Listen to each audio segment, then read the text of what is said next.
go ahead. Okay, overview. Why do we need an impressive resume? Things you should know before you start building your resume. Steps for building a strong resume. Frequently asked questions, covering all of them.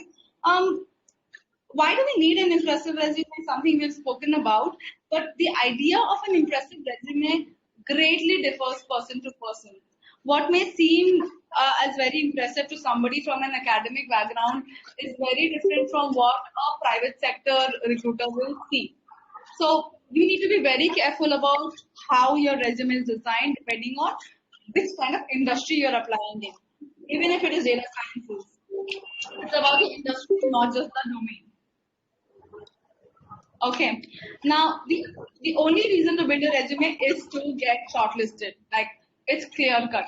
Now, how do you make your resume look really good? You need to keep it very relevant.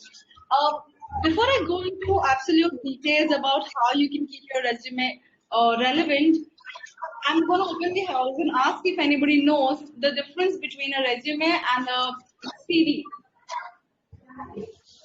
Can anybody? CV CV जो होता है may be 2 और pages का होता है, resume only 1 page का होता है. Okay, and what तो else? एक But it's not एक्सपीरियंस के लिए होता है जी. why is it एक पेज का versus 2 पेज का? Like क्यों? उसमें कितना कंटेंट जाता है? एक एक्सपीरियंस वाले का होता है, एक फ्रेशर वाले के लिए होता है ऐसे.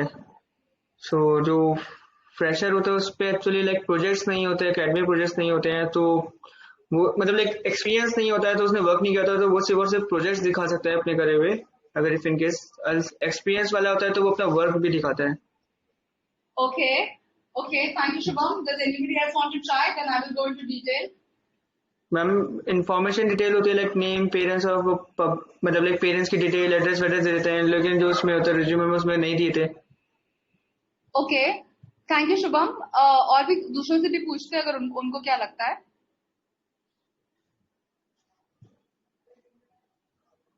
Does anybody else want to try? Okay, looks like only one person is super enthusiastic about responding. Never mind. I agree with what Shubham is saying. Usually, CV is extremely lengthy because it contains all information about everything that you have done under the sun. It's everything. It could be internships, your projects, college work, school work. Not school work, but if it was a distinct volunteer work you did while you were in school, all of that gets mentioned in CV, which is why it becomes so long. However, in a resume, your resume is not that lengthy. It has to be very crisp. It has to be short and it has to be very to the point. When I say to the point, it means if you're applying for, say, if you're applying for a data scientist job, it might include more projects than what it would have if you're applying for a business analyst job. Because there you need to show your business side. The idea here is even if you've done say 5 data science related internships, you will put only those in your resume that are super relevant to the job you're applying for. That is the biggest difference. In a CV, you would put everything. Now, we will also discuss about references and okay, linking up your resume is another very important thing. And when I say linking up, we are talking about LinkedIn, we are talking about GitHub. I will go into exact detail for each of them. So let's go ahead.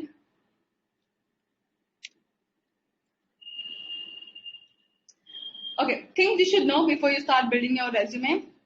Again, what role are you joining for? Are you trying to apply for a data science role, a business analyst role? Are you trying to apply for an ML engineer role? Are you applying for a data analyst role? All of these roles are very different. Some of them might be overlapping, but you need to make sure you have different copies of your resume. Copy A for this, copy B for the other one. Now, there's something that we always talk about in career services, that you need to identify your superpower. Your superpower, while it could be something that you really enjoy, it could also be something that you're naturally very good at. Say some people are very good at data cleaning and they really enjoy it. So that becomes that person's superpower and they know that this is something I will always be able to do well at. I will be able to perform really well when it comes to data cleaning. So you need to identify what your superpower is. Sometimes as a fresher, it's very difficult for us to identify that. In that case, we recommend you do more projects, you try to take internships, you try to take trainee jobs where you try your hands on different things and identify what is it that you like. Because unless you start doing it in the industry, you will not know. College level or even with Grey Atom, the projects that you're doing, it is good for some people to identify. Some of us still need more experience. So don't say no to those internships. That's where you can identify your superpower. Once you have identified the superpower, make sure you are able to showcase that in your resume. Your resume is your first impression. Your resume is, say if Priyanka Agarwal has a resume, before she goes to a company, her resume goes. So the resume is her face. So that face should say exactly what her superpower is, all the knowledge she has, and what she can offer to the company. Right? That's exactly what your resume is. So make sure that you are tailor making it depending on what you want to show and what the recruiter wants to see. Now, again, before you start making your resume, you need to research on the kind of job opportunities available in the market. If you are trying to get a job in the Indian market and you're only researching what's happening in the US, it is not going to be very helpful. You need to research what's happening in the market where you are trying to apply for jobs. How can you leverage on your past experience and choose the right role? I will discuss about this. Rough iterations on paper. Yeah, rough iterations on paper, or well, my style is to open an Excel sheet, make different columns, and put everything over there. This year, I did this work in this company, and this was the end result. Make a spreadsheet of every project you have done, every course you have done. Put everything in one Excel sheet. So that way, when you start designing your resume for different roles, you will be able to pick and choose. Okay, chalo fine. This is a data analyst role. These are the projects that makes more sense. I don't want to put a very pure ML engineering project in this, so I'll just put these. If it's a business analyst role or if it's a very marketing related role, it's something in between, then you pick up only those projects which has a flavor of marketing and you put only those. If you have everything in one spreadsheet, it will be very easy for you to make different versions of your resumes. If I'm going too fast, please, you have all the right to say that to the car, request me to slow down and I will do that. Okay. Okay, say you're a fresher and you're open to both ML engineering role and data scientist. What will you do? Okay, instead of asking everybody, let me go ahead and explain that data scientist role in our country is unfortunately or fortunately a little vague because the industry itself is new and they're trying to adjust. Sometimes the recruiter is not sure about what they want 100% and they might be looking for an ML engineer, but they'll post a job for data scientist. They'll post a job for ML engineer, but they're just looking for someone who can work on data cleaning and or maybe only visualization. So it's a very vague sort of a scenario. So as freshers, I would recommend all freshers to apply for any job that you see is even closely related to your domain or your skill set, because you can pick and choose after you get selected. But until then, at least apply everywhere. You never know what may click. And only after you talk to the recruiters will you understand the real requirements. Now, the next step is obviously if they are very specific in the job description about what they want, you should be able to have separate resumes for the separate roles, and you cannot build them overnight. So make sure you have started building it already. By the time your placements start, you have your documents ready. You work with me, you work with your friends, and we refine it. So you have a really good document with you. You start working on building the relevant portfolio projects. Of course, this is important. Say, isn't anybody over here from the media industry or someone who is interested in media or television, anything of that sort? If there is anybody over here like that, I'll just share an example. We have a couple of learners who come from advertisement background and they completely want to switch to data sciences. But because they come with that experience and they have that knowledge that they want to, they don't want to let go of, they have started designing projects, or the projects that they're doing are related to media. That way, when they apply for jobs in those kind of companies, the companies can see ki chalo fine, this person has media experience. Even as a new data scientist or as a fresher in data scientist, this person has still done projects related to advertisements. So there is a bridge. This person has married their knowledge of data science as well as their past knowledge, and they have shown that in their resume. So that is extremely important, and for that you need to plan ahead. So you do your projects accordingly, and you mention those projects in your resume. Overnight, if you realize, चलो आज मेरे को resume बनाना है, that is gonna become extremely difficult for you. Because this is a time to take, it's gonna take a lot of time to do this, and you better start as early as possible. Now, highlight the right skill set. Again, just the way you're making two different roles, के लिए different resumes. Make sure you add the correct kind of skill set for both of them. They should be distinct, and they should clearly show only one. Like your resume from top to bottom should say the same story. It should never give me a vague idea कि इसको ये भी चाहिए, वो भी चाहिए. I'm not sure what this person is looking for. All right, let's look at another scenario. Okay, we looked at a scenario of an experienced professional with expertise in understanding and solving business problems. So this person should ideally try to look for roles like business analyst, where this person is a bridge between the business side, the executive management, or the stakeholders in the client side, and on the other hand is handling the tech team. So this person will be able to transfer or convert the business problem into a tech problem and be the bridge between both the departments. Now that is a role that works really well for people who come from a business background, who have an understanding of how the business works, how strategic changes work, things like that. So make sure you try to identify what knowledge you already have. Don't let go of that, and try to design your resume around that, because eventually that flavor will come out when you're meeting your recruiter. So might as well let them know from the beginning that, hey, you know what, this is who I am and this is what I can do. This is what I'm capable of in the best way possible. Highlight the right skill set for the roles you choose, include the right projects and past experience to show relevant experience. Okay, I think we have, I'm going to go into each of them. Identifying the right information.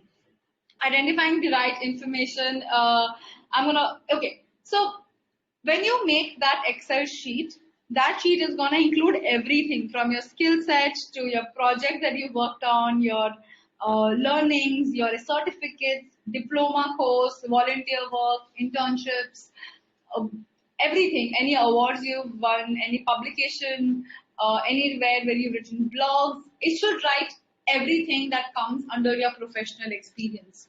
Now, obviously, like Shubham had pointed out, if you're a fresher, your resume should no way go above 1 page.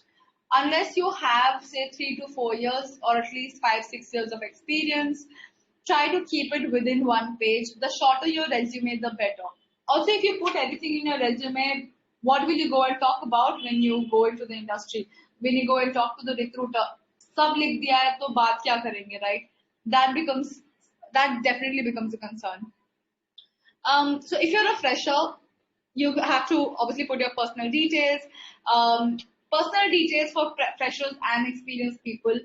Please do not write Bhavani Nagar, Marol, Mumbai. It just has to be Mumbai. Nobody wants to know your full address. You don't have to put in your birth date. You don't have to put in 4 phone numbers. No. Your personal details should only include your name, your city where you're residing, your phone number, 1 phone number or 2 phone numbers where you're always available, your email ID, your LinkedIn handle, and your GitHub handle or link. That is all in your personal details. Nothing else. Your birth date, marital status, how many children you have, your blood group. You don't have to put any of those things. Summary is optional for a fresher, because as a fresher you're only showing your education, and that is not enough for you to be able to write a summary.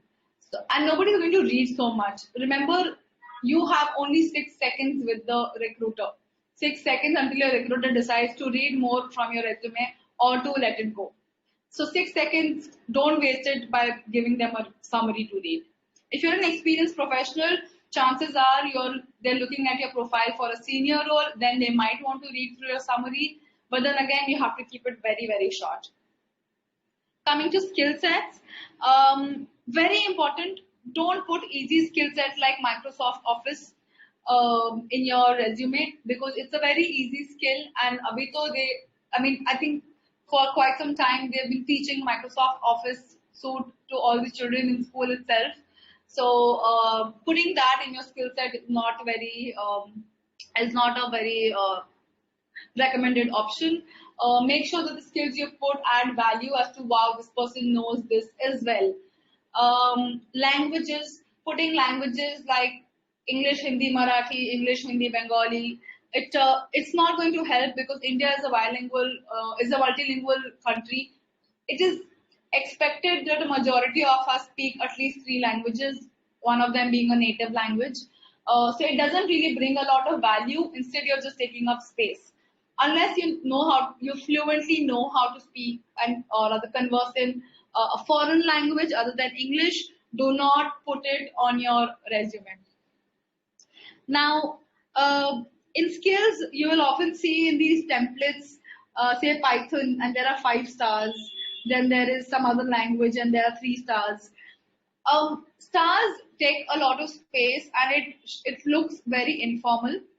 If you really want to show how good you are at something and how you only know little bit about something else, categorize your skills into levels of proficiency, and under 2 or 3 categories you can organize your skills. Do not put stars. It looks extremely stars, or even the bar that shows percentage. It looks very informal. Try to categorize them according to proficiency level. Again, soft skills is another thing people ask about. You don't have to mention you're hardworking, you're a team leader, you're a problem solving, decision making, attentive, punctual, curious. These are things that should go unsaid. You should try to show all of this indirectly in the experience that you're putting in or when you're talking to them.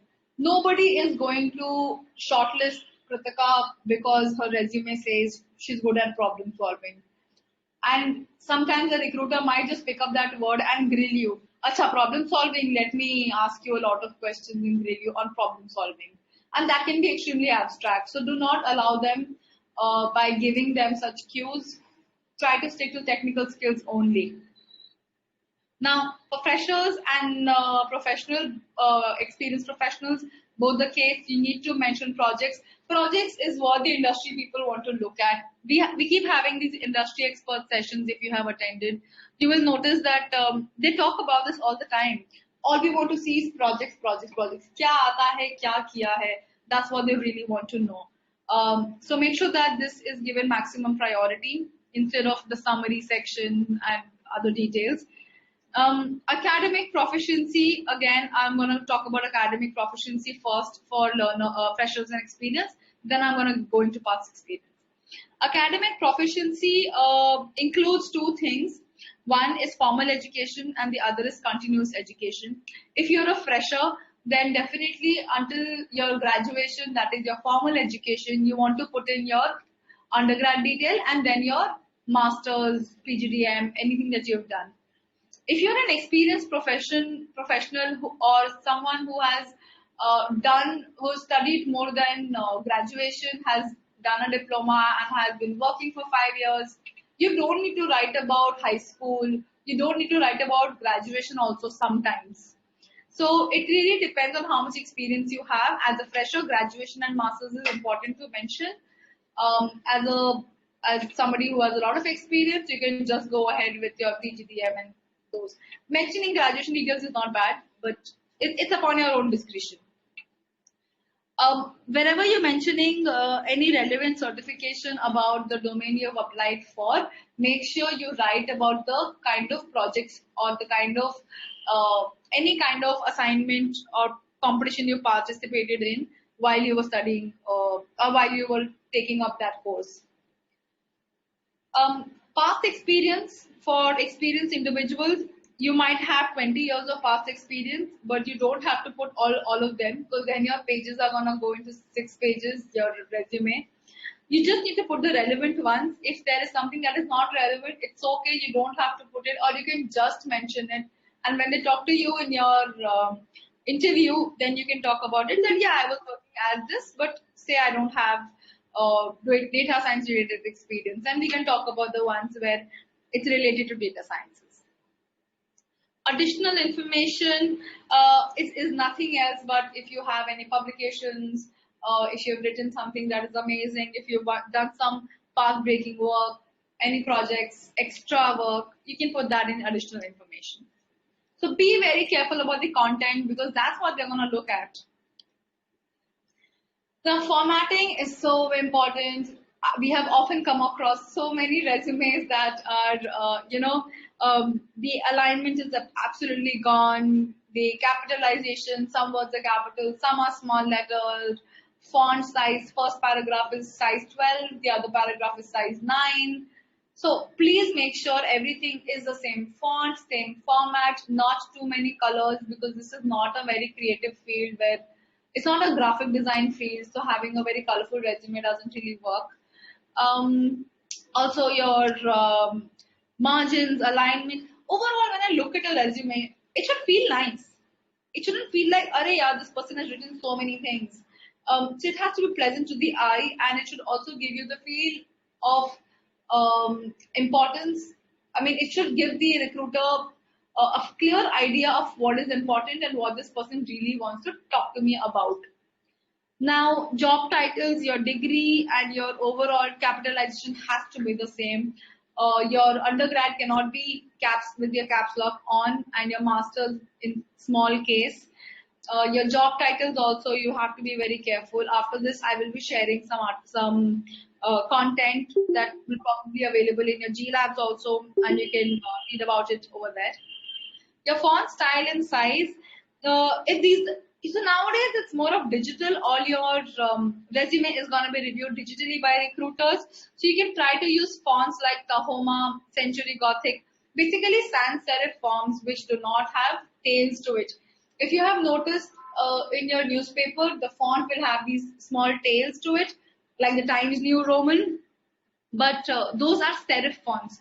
Those work really well for print media. But this is all digital, so sans serif just makes your resume more legible. Make sure you use the same font throughout. Size 12 or 13 for heading and size 10 for your main content is good. Margins, please make sure that your words are not going out of the paper and you leave at least half an inch margin on each side, because sometimes if the printing doesn't go well, your words vanish. They go into the margins. Alignment, preferably left aligned or middle aligned. I don't know. It really depends on the kind of template you have selected. But don't give a very, just try to make it look nice. Don't give a very fashionable alignment where things are starting in the middle and it's still right aligned. It looks odd. Just be very careful and try to keep it as professional as possible. Follow the right order. In the previous one, I've mentioned how your this is usually the kind of order that works.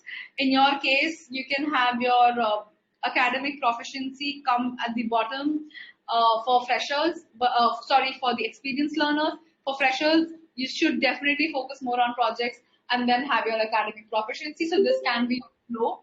Skill set can also move up and down depending on how your template is, but ideally this is the flow of your content for your resume.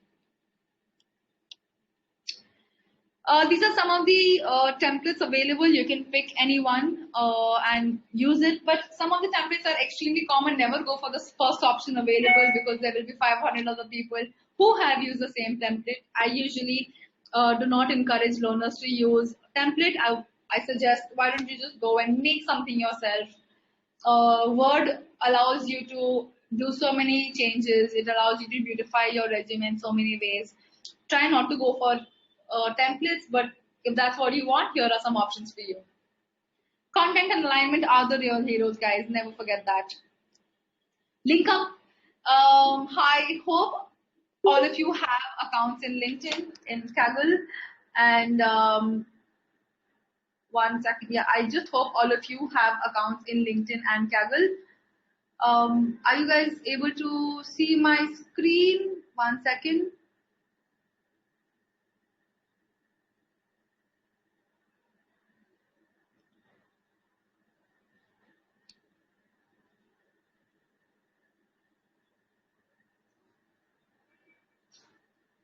I think we're facing a small problem.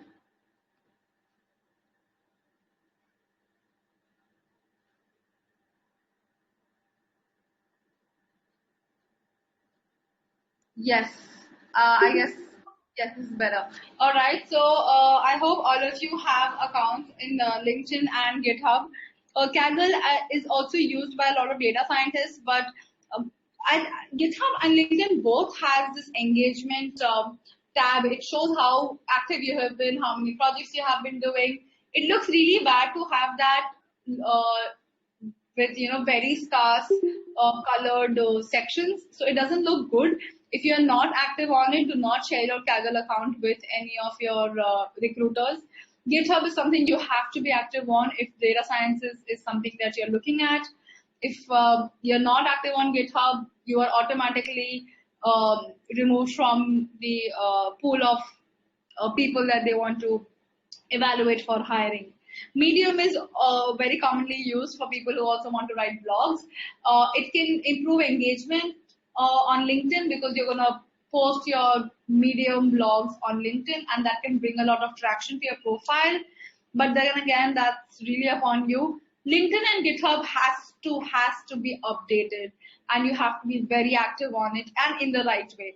Make sure that these links are there on your resume, and the information that you put on your LinkedIn and GitHub is exactly what's there on your resume. If there is any sort of contrast, it shows very poorly on your credibility. So you have to be very, very careful about that.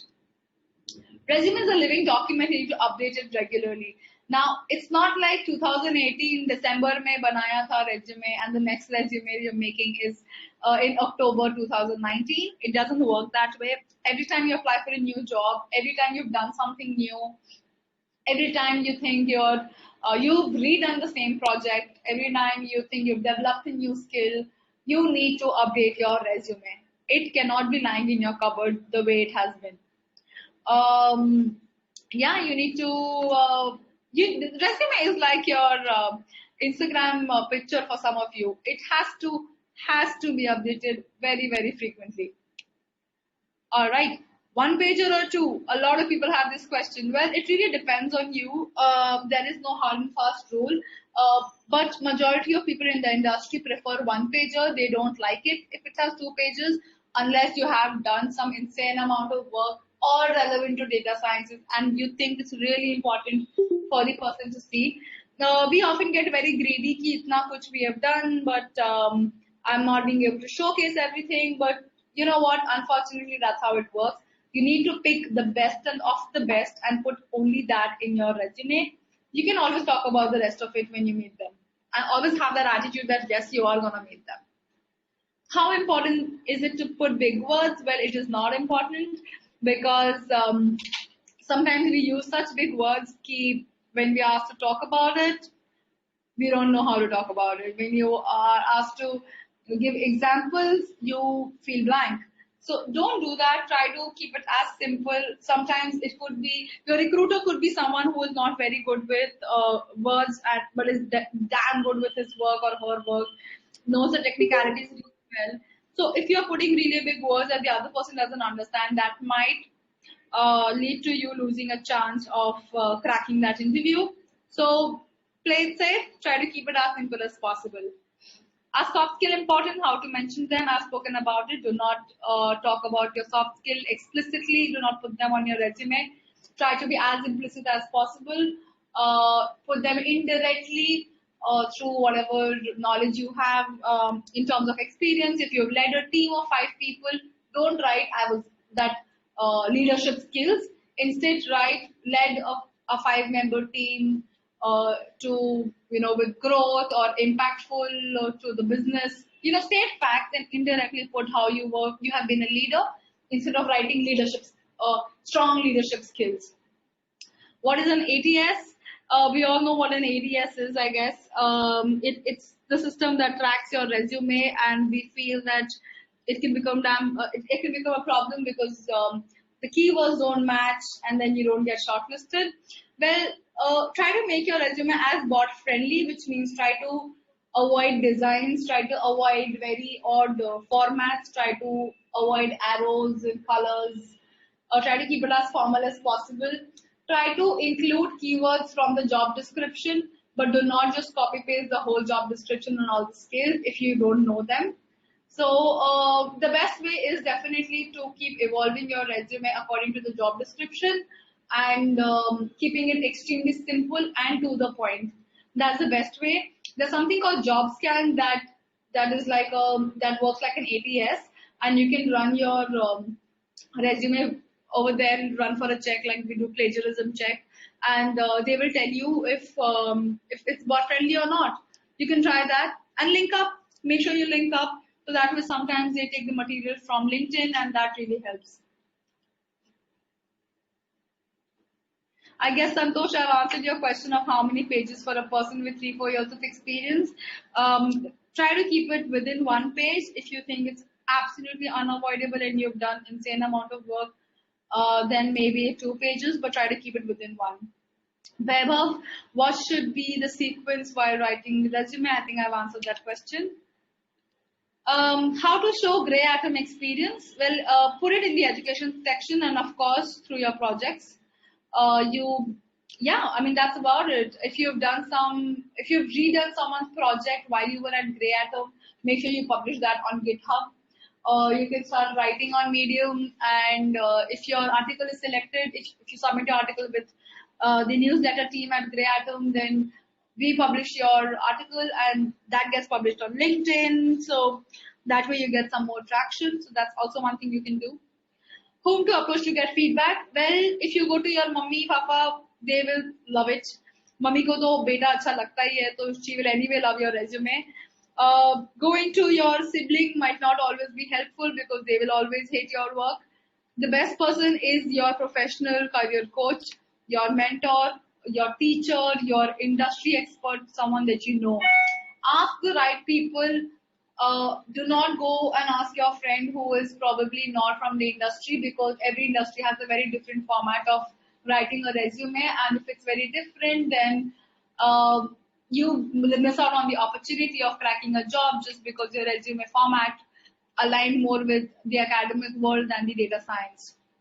So make sure you're asking the right people, you're taking the feedback correctly, and remember, every person will have an opinion. You need to really stand by your resume and be like, hey, you know what, this is me, this is what I am, this is my resume, and this is the information I want to put in it.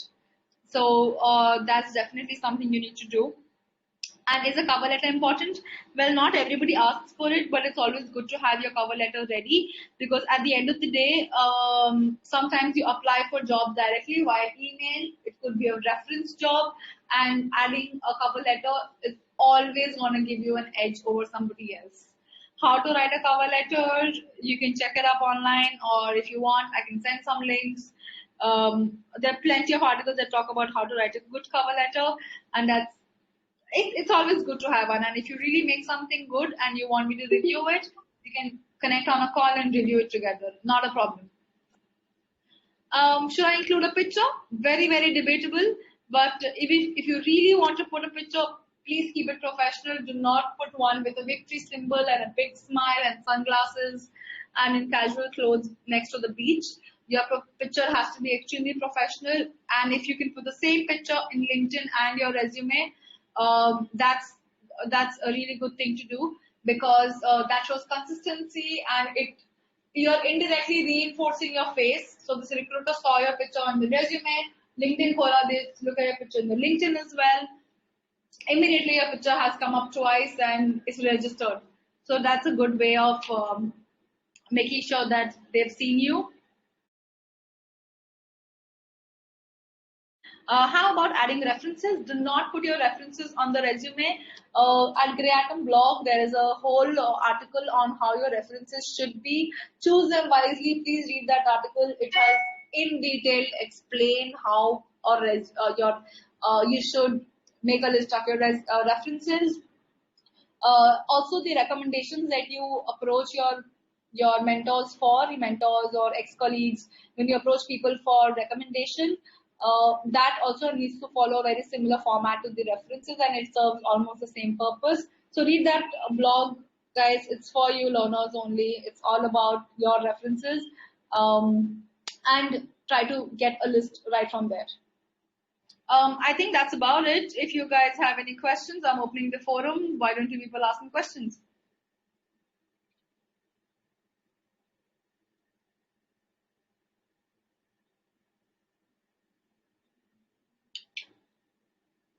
You can put it in chat if you don't want to talk about it. I mean, if you think you're traveling, you can put it in chat.